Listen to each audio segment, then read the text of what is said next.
کہ اللہ جل شانہ نے ہم کو حضور پاک صلی اللہ علیہ وآلہ وسلم جیسے نبی عطا فرمائے۔ انبیاء علیہم الصلاۃ والسلام معصوم ہوتے ہیں، اور انبیاء علیہم الصلاۃ والسلام کے پاس اللہ تعالیٰ کی طرف سے وحی آتی ہے۔ حضور پاک صلی اللہ علیہ وآلہ وسلم ان تمام انبیاء علیہ السلام کے سردار ہیں۔ حضور پاک صلی اللہ علیہ وآلہ وسلم کے پاس اللہ جل شانہ کی طرف سے وحی آتی تھی۔ وحی کی دو قسمیں ہیں، ایک تو وہ وحی ہے جو قرآن پاک کی شکل میں آئی ہے، قرآن پاک کے الفاظ بھی اللہ جل شانہ کی طرف سے آئے اور اس کے معانی بھی اللہ تعالیٰ کی طرف سے آئے۔ قرآن پاک کے الفاظ بھی حضور پاک صلی اللہ علیہ وآلہ وسلم نے سکھائے کہ اس کو کس طریقے سے پڑھا جائے،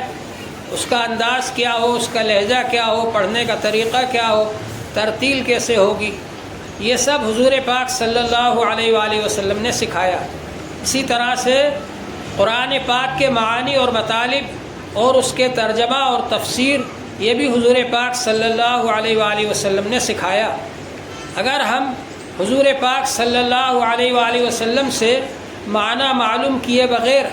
قرآن پاک کے معنی اور مطلب کو خود سمجھنا چاہیں گے تو نہیں سمجھ سکتے، اس میں غلطی ہوگی۔ قرآن پاک کے معنی اور مراد کو اللہ کی کیا مراد ہے حضور پاک صلی اللہ علیہ وآلہ وسلم ہی بیان فرماتے ہیں۔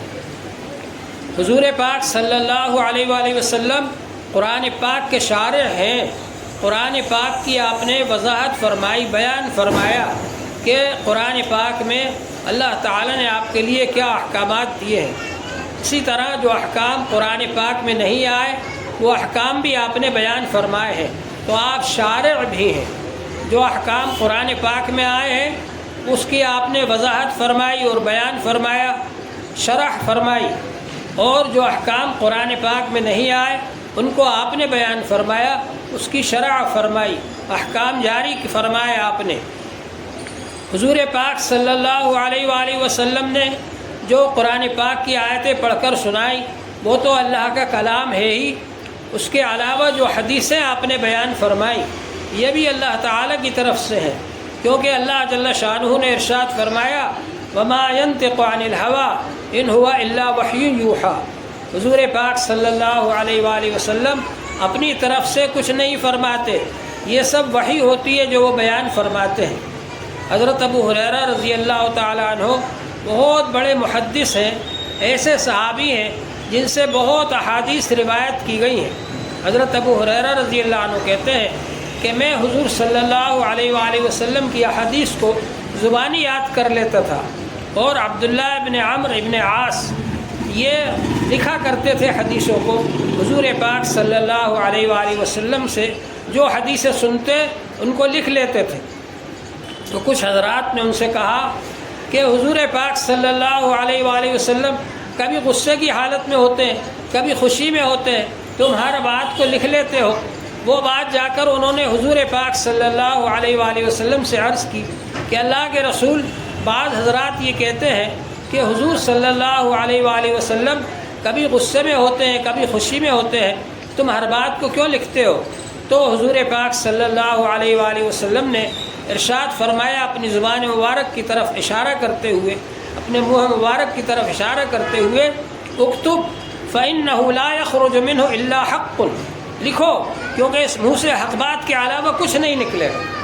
اور اللہ جل شانہ نے فرمایا وما ينطق عن الهوى، آپ اپنی خواہش سے نہیں بولتے، ان هو الا وحی یوحی، یہ تو وحی ہے جو آپ بیان فرماتے ہیں۔ تو احادیث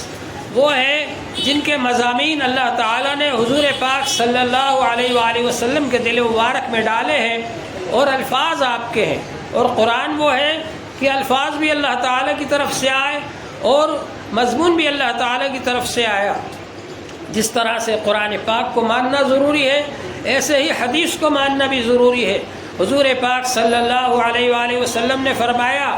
ایک زمانہ آئے گا کہ ایک عیش پسند آدمی اپنی مسیری پر بیٹھا ہوگا اور اس کا پیٹ بھرا ہوا ہوگا، یعنی جب پیٹ بھرا ہوا ہوتا ہے عیش آرام میں ہی ایسی فضول باتیں سوچتی ہے، آدمی کو گمراہی کی باتیں سوچتی ہے، تو وہ یہ کہہ رہا ہوگا کہ حسبنا کتاب اللہ، ہمارے لیے کتاب اللہ کافی ہے، حضور پاک صلی اللہ علیہ وآلہ وسلم نے فرمایا خبردار، جس طرح سے قرآن پاک کے اندر حلال و حرام کو بیان کیا گیا، ایسے ہی میں بھی حلال و حرام کو بیان کر رہا ہوں۔ اس کا ماننا بھی اسی طرح ضروری ہے جس طرح قرآن پاک کو ماننا ضروری ہے۔ تو حدیث پاک کو حجت قرار دیا حضور پاک صلی اللہ علیہ وآلہ وسلم نے۔ جس طرح قرآن پاک حجت ہے، ایسے ہی حدیث پاک بھی حجت ہے۔ حدیث پاک میں جو احکام آئے ان کو ماننا بھی ضروری ہے، اور قرآن پاک میں جو احکام آئے ان کو ماننا بھی ضروری ہے۔ تو حضور پاک صلی اللہ علیہ وآلہ وسلم نے ہمارے لیے حدیثوں کو بیان فرمایا، ان کا سیکھنا ہمارے لیے ضروری ہے۔ حضور پاک صلی اللہ علیہ وآلہ وسلم نے ارشاد فرمایا طلب العلم فریضۃ علی کل مسلم، علم طلب کرنا ہر مسلمان مرد و عورت پر فرض ہے۔ تو ماشاءاللہ آپ حضرات اس فریضے کو ادا کر رہی ہیں، یہ اللہ تعالیٰ کا بڑا احسان ہے کہ اس نے ہم کو منتخب کر کے قرآن اور حدیث کے سیکھنے کے لیے منتخب کر کے یہاں پر جمع فرمایا۔ اور حضور پاک صلی اللہ علیہ وسلم کا ایک ایک عمل ہمارے لیے یہ نمونہ ہے۔ حضور صلی اللہ علیہ وآلہ وسلم کی سنتوں کو ماننا ضروری ہے۔ حدیث اور سنت میں فرق ہے کہ حضور پاک صلی اللہ علیہ وآلہ وسلم نے جو بھی کام کیا ہے اس کام کو حدیث کے اندر بیان کیا گیا، یا جو بات آپ نے بیان فرمائی اس کو حدیث کے اندر بیان کیا گیا۔ لیکن اس میں سے بعض چیزیں ایسی ہیں جو امت کے لیے نہیں ہے۔ امت جو کام رسول پاک صلی اللہ علیہ وسلم کی نقل کر سکتی ہے جس کام میں، وہ سنت ہے۔ مثال کے طور پر شعبان کے مہینے میں حضور صلی اللہ علیہ وآلہ وسلم بہت زیادہ روزے رکھتے تھے، لیکن آپ نے امت کو منع فرمایا کہ تم لوگ شعبان کے آخر مہینے میں روزے نہ رکھو، ہو سکتا ہے اس کی وجہ سے فرض کی کوتاہی میں رمضان کے مہینے میں روزہ رکھنے میں کمزوری واقع ہو جائے، کوتاہی واقع ہو جائے، اس وجہ سے شعبان کے مہینے میں روزے نہ رکھو۔ تو جب یہ حدیث بیان کی جائے گی کہ حضور پاک صلی اللہ علیہ وسلم شعبان کے مہینے میں بہت زیادہ روزے رکھتے تھے، تو یہ حدیث تو ہے اپنی جگہ پر، لیکن سنت نہیں ہے۔ سنت وہ ہے جس میں ہم حضور صلی اللہ علیہ وآلہ وسلم کی نقل کر سکتے ہیں۔ تو حضور پاک صلی اللہ علیہ وآلہ وسلم کے عمل کو ہمارے لیے نمونہ بنانا ضروری ہے کہ حضور صلی اللہ علیہ وسلم نے جو کام کیا وہ ہم کریں۔ جب حضور پاک صلی اللہ علیہ وآلہ وسلم کو ہمارے لیے نمونہ بنا دیا گیا تو آپ کا ایک ایک عمل، ایک ایک بات ہم کو معلوم ہونا چاہیے کہ حضور صلی اللہ علیہ وسلم نے کس وقت کون سا کام کیا، اور کس وقت کس بات کا حکم دیا، اور کس وقت کس بات سے منع فرمایا۔ یہ صحابہ کرام کا ہمارے اوپر بڑا احسان ہے کہ انہوں نے حضور پاک صلی اللہ علیہ وآلہ وسلم کی ایک ایک بات کو دیکھا اور اس کو سنا اور اس کو یاد رکھا اور اس کو ہمارے سامنے بیان فرمایا۔ حضرت عائشہ رضی اللہ تعالی عنہ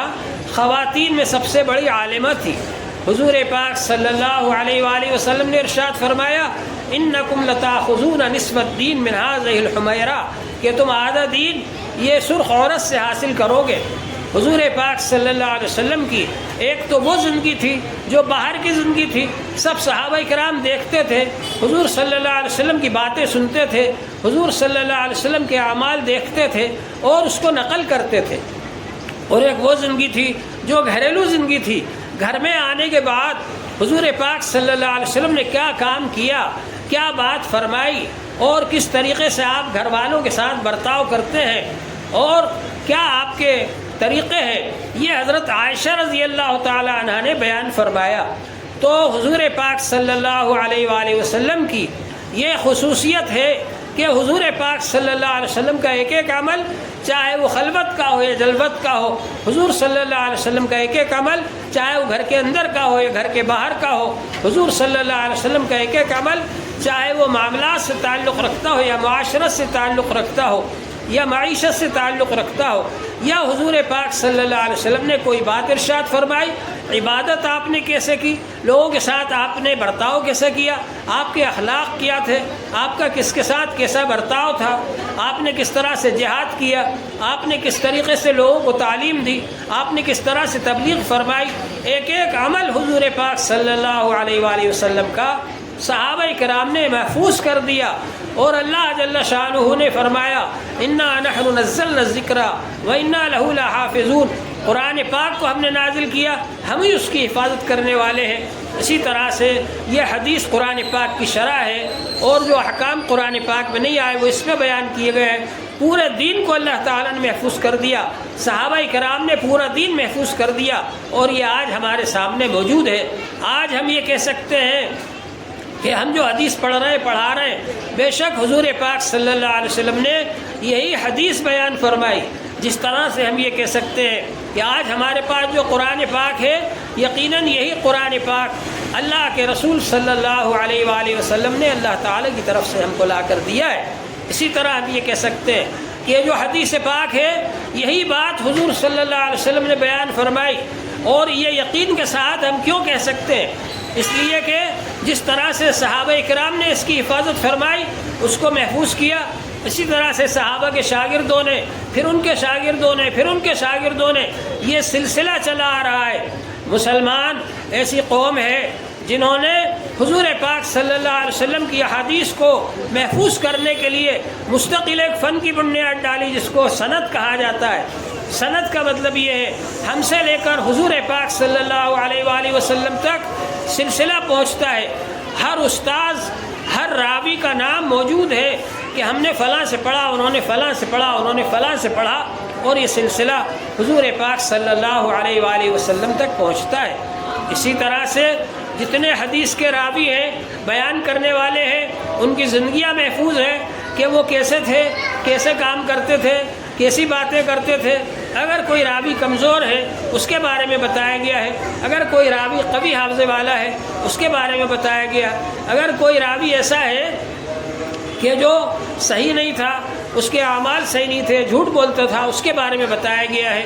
اور اگر کوئی راوی ایسا ہے اس کی اپنے استاد سے ملاقات نہیں ہوئی، اس کے بارے میں بتایا گیا ہے۔ بخاری شریف کو تمام کتابوں پر اس وجہ سے فضیلت حاصل ہے کہ بخاری شریف کے شرائط سب سے زیادہ ہے۔ یہ بھی ضروری ہے کہ راوی قوی حافظے والا ہونا چاہیے، یہ بھی ضروری ہے کہ ثقہ اور قابل اعتماد ہونا چاہیے، یہ بھی ضروری ہے کہ راوی کی ملاقات اپنے استاد سے ثابت ہونا چاہیے۔ اس لیے امام بخاری رحمۃ اللہ علیہ کی اس کتاب کو اصح الکتب بعد کتاب اللہ کہا گیا ہے، یعنی تمام کتابوں میں سب سے زیادہ صحیح کتاب یہ ہے۔ ماشاءاللہ آپ حضرات نے اس کو پڑھا اور اس سے فائدہ حاصل کیا۔ یہ اس کی آخری حدیث ہے اور یہ آخری باب ہے جو امام بخاری رحمۃ اللہ علیہ لے کر کے آئے ہیں۔ امام بخاری رحمۃ اللہ علیہ نے بخاری شریف کو بدء الوحی سے شروع کیا، کیونکہ وحی کے آنے سے علم کا دروازہ کھلا، وحی کے آنے سے احکام آنا شروع ہوئے، وحی کے آنے سے اللہ تبارک و تعالی کی طرف سے ہدایت آنا شروع ہوئی، اور ہدایت کائے کے لیے ہے تاکہ ہم آخرت میں کامیابی حاصل کر لیں، ہمارے اعمال صحیح ہو جائیں۔ جب ہمارے اعمال صحیح ہوں گے تو وہ اعمال اللہ تعالیٰ کے نزدیک معتبر ہوں گے، وہ اعمال اللہ تعالیٰ کی نظر میں قابل ثواب ہوں گے۔ تو وہ اعمال کس طرح سے ہوں گے؟ فرمایا کہ نیک عمل کے لیے دو شرطیں، ایک تو خالص اللہ کے لیے ہو، دوسرے کہ حضور صلی اللہ علیہ وسلم کے طریقے پر ہو۔ حضور صلی اللہ علیہ وسلم کے طریقے پر عمل جب ہوگا جب کہ آپ نے حدیث پڑھی ہوگی، حدیث کے مطابق آپ کا عمل ہوگا، تو آپ کا عمل حضور صلی اللہ علیہ وسلم کے طریقے کے مطابق ہوگا۔ تو آپ نے جو حدیث میں پڑھا یہ حضور صلی اللہ علیہ وسلم کا طریقہ آپ کو بتایا گیا، اور اخلاص آپ کو سکھایا گیا کہ آپ خالص اللہ کے لیے عمل کریں۔ اب یہ عمل اللہ تعالیٰ کے کس طرح سے معتبر ہوگا اور اس کا وزن ہوگا اور اس کا ثواب دیا جائے گا، اس کو یہاں پر بتا رہے ہیں۔ تو آخر میں امام بخاری رحمۃ اللہ علیہ یہ باب لے کر کے آئے، باب قول اللہ ونضع الموازین القسط لیوم القیامہ۔ اللہ تعالیٰ کا یہ قول کہ ہم میزان رکھیں گے، ترازو رکھیں گے انصاف کے ساتھ، قیامت کے دن ہر انسان کے نیک اعمال کو تولا جائے گا، بد اعمال کو تولا جائے گا، کس نے کیسے عمل کیے وہ تولے جائیں گے، اور تولنے کے بعد میں جس کے نیک اعمال زیادہ ہوں گے اس کو جنت میں بھیجا جائے گا، اور جس کے برے اعمال ہوں گے اس کو اللہ جل شانہ جہنم میں بھیج دیں گے۔ تو اس لیے یہ ہم کو نیک اعمال کرنا چاہیے، اخلاص کے ساتھ کرنا چاہیے، حضور صلی اللہ علیہ وسلم کے طریقے کے مطابق کرنا چاہیے۔ یہاں پر فرمایا ہے حدیث پاک کے اندر، حضرت ابو ہریرہ رضی اللہ تعالیٰ عنہ کی حدیث ہے کہ حضرت نبی پاک صلی اللہ علیہ وآلہ وسلم نے ارشاد فرمایا، کلمتان حبیبتان الی الرحمن، دو کلمے رحمان کو بہت زیادہ پسند ہیں، خفیفتان علی اللسان، اور زبان پر بہت آسان ہے، آسانی کے ساتھ آدمی ان کلموں کو بول سکتا ہے، وہ کیا ہے؟ اور ثقیلتان فی المیزان، یہ دونوں کلمے ترازو کے اندر بہت بھاری ہیں، جب میزان کے اندر نیک اعمال کو تولا جا رہا ہوگا تو یہ کلمے وہاں پر بہت وزنی ہوں گے، بہت بھاری ہوں گے، اور ان کی وجہ سے آدمی کا نامہ اعمال کا پلڑا جھک جائے گا۔ وہ کیا ہے؟ سبحان اللہ و بحمدہ، سبحان اللہ العظیم۔ اللہ تبارک و تعالیٰ پاک ہے، ہم اس کی تعریف کرتے ہیں، اس کی سبحانیت اور تسبیح کو بیان کرتے ہوئے اس کے ساتھ ملا کر ہم اس کی تعریف کرتے ہیں۔ سبحان اللہ العظیم، اللہ پاک ہے، وہ بہت بڑا ہے۔ تو یہ دو کلمے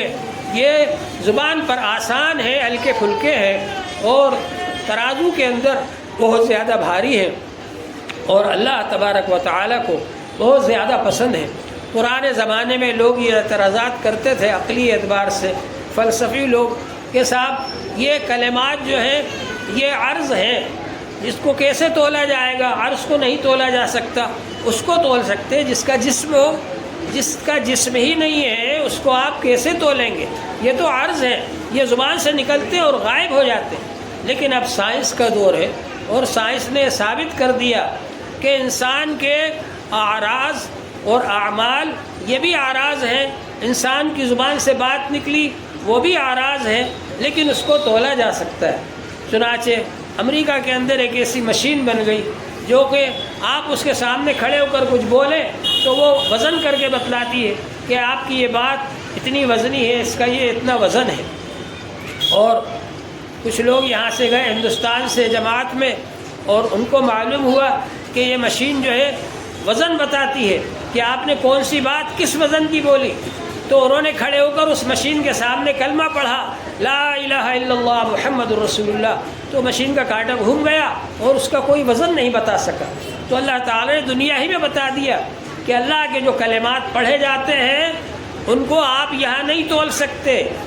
آپ کی مشینیں ان کو تولنے سے عاجز ہیں۔ اللہ تبارک و تعالی میدان حشر میں جب اپنا دربار لگائیں گے اور وہاں پر انسان کی پیشی ہوگی، اس کے اعمال پیش کیے جائیں گے، تو وہاں پر اللہ جل شانہ انسان کے اعمال کو تولیں گے اور انسان کی باتوں کو تولیں گے۔ جو اچھی باتیں کی ہوں گی، اللہ کا ذکر کیا ہوگا، تسبیح پڑھی ہوگی، وہ وہاں پر وزندار ہوں گی۔ تو اللہ جل شانہ ہم کو اس کی توفیق عطا فرمائے کہ ہم علم حاصل کرنے کے بعد زیادہ سے زیادہ اس پر عمل کریں، خود بھی عمل کریں، دوسروں کو بھی اس بات کی ترغیب دیں کہ وہ بھی دین پر عمل کرنے والے بن جائیں، اور یہ قرآن و حدیث کی روشنی میں ہم زندگی گزاریں۔ اللہ تبارک و تعالی ہم سب کو نیک اعمال کی توفیق عطا فرمائے۔